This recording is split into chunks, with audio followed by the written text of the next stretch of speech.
warahmatullahi wabarakatuh. Kami mahasiswa Universitas Muhammadiyah Sidoarjo, Fakultas Bisnis, Hukum dan Ilmu Sosial, Prodi Hukum. Saya di sini akan sedikit terlebih dahulu memperkenalkan diri. Saya bernama Raffi Prasetantara yang bersama teman saya Abdan Noval Maulana Setianto. Kami akan sedikit berdiskusi tentang etika profesi hukum seorang sipir penjara yang menyimpan sabu sebanyak 600 masuk pada inti materi. Saya sini akan sedikit flashback pada berita yang akan kita bahas saat ini.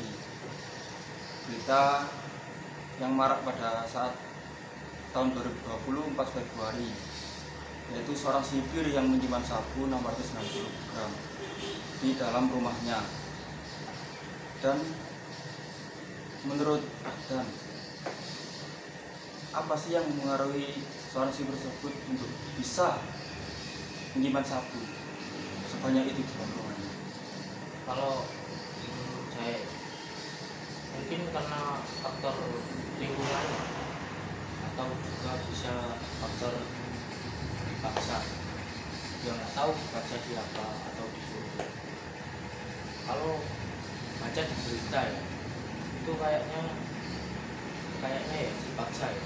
Kalau pandangan saya nggak tahu kalau faktor lingkungannya atau bagaimana. Soalnya kan si tersebut kan ya juga menjualkan sabu tersebut ke dalam penjara, dalam narapidana kan. Kemungkinan nggak seorang sipir itu jadi kurir juga? Kemungkinan bisa.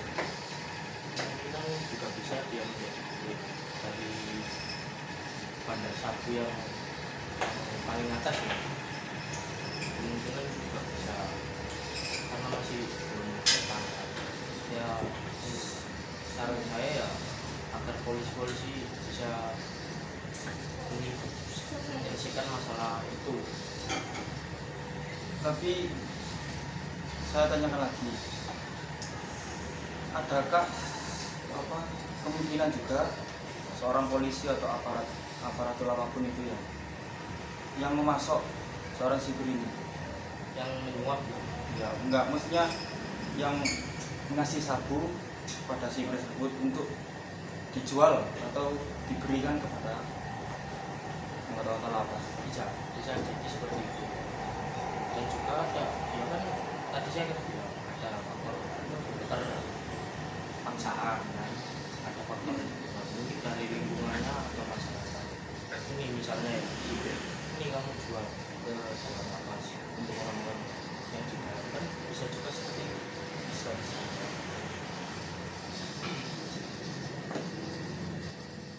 Dan menurut Ahdan, bagaimana sih pendapatmu tentang sipir penjara yang menyimpan sabu 660? Untuk sipir penjara ya, kalau menurut saya sipir penjara itu terpenjara dan dia harusnya mempunyai etika yang baik. Dia kan contoh dan penjaga di lapas gitu. Dan seharusnya dia tidak menyimpan sabu sebanyak itu, karena kalau menurut saya itu tidak benar, karena ada pasal sendiri. Ya, berhubungan dengan pasal, apakah ada hukum undang-undang yang bisa menjerat sipir tersebut? Kalau undang-undang banyak sih tentang sipir yang ada di berita-berita juga kan. Ya. Tema kita kan etika hukum profesi. Dan menurut etika hukum profesi, kalau sipir penjara itu tidak diperbolehkan lah menjual seperti itu atau menyimpan sabu. Tidak sepantasnya. Ya, tidak sepantasnya. Karena gimana ya, polisi aja yang kayak gitu ada yang masih penjual. Iya. Ya. Jadi gini ya, gimana ya, kalau di undang-undangnya ya, kita kan ada peraturannya di Republik Indonesia sendiri kan. Iya. Kita harus mematuhi lah peraturan itu. Ya, berhubungan tadi dengan etika profesi hukum, bagaimana sih seharusnya seorang sipir penjara jika menurut etika profesi hukum tersebut? Ya, ini kan temanya tentang etika profesi. Ya, Kalau menurut etika profesi hukum, sipir penjara dan polisi dan hakim dan jaksa harusnya dia semua mempunyai etika lah dibanding kita masyarakat kecil ya. Dan dia kan adalah panutan untuk masyarakat. Dia harus bisa menegakkan hukum yang seadil. menurut saya sih kalau termasuk menurut dari etika profesi hukum ya, seharusnya kan seorang sipir penjara itu menertibkan suatu lapas atau suatu penjara Ya. yang di dalamnya semua yang isi para orang-orang kriminal kan ya, orang kriminal, sedangkan dia malah menyelundupkan atau menjadi kurir malah sabu 690 gram dalam rumahnya. Itu sangat-sangat seorang yang tidak bermoral kan, sudah tidak bertanggung jawab atas jabatannya dan juga malah merusak seorang yang dalam lapas tersebut kan ya. Seharusnya kan gini, seorang yang di lapas kan harusnya di penjara itu kan biar dia berubah. Iya. Nah, karena di dalamnya ada seorang sipir yang malah menjualkan narkoba di dalam, penggelapan lah ya. Dan itu kan tambah orang-orang yang di lapas itu tambah tidak berubah, Ya, malah seperti semakin itu. terperosok. Dan selanjutnya bagaimana cara mengantisipasi adanya transaksi gelap tersebut di dalam suatu lapas atau penjara? Kalau mengantisipasi kita ya harus lihat polisinya ya, kita nggak menyalahkan polisi kan, polisi tugasnya kayak gitu ya, mengecek.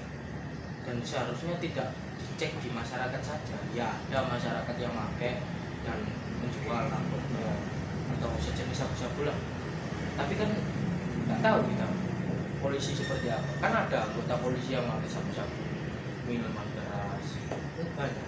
Nah, sedangkan ini seorang sipir, seorang penjaga penjara. Tapi ada nggak sih kemungkinan seorang sipir tersebut dipasok oleh orang lain supaya menyimpan sabu di rumahnya? Ada. Kalau faktor disengaja maupun tidak disengaja atau dipaksa itu ada. Kalau Pasti misalnya ada ya, misalnya jenderal TNI atau polisi itu kan duitnya banyak ya, mungkin sipir itu disogok untuk menjual sabu di lapas tersebut, di daerah tersebut. Kemungkinan bisa. Dia pulang kerja terus diancam sama jenderal, dipecat jabatannya. Ya mungkin bisa. Itu sedikit diskusi yang kita bahas. Semoga teman-teman bisa memanfaatkan atau bisa sebagai referensi lah apa yang kita bahas tadi. Maaf atas kesalahan-kesalahan atau kekurangan yang kita bahas. Saya juga mohon maaf apabila ada tutur kata saya yang salah, mohon dimaafkan. Kami unjuk pamit. Assalamualaikum warahmatullahi wabarakatuh.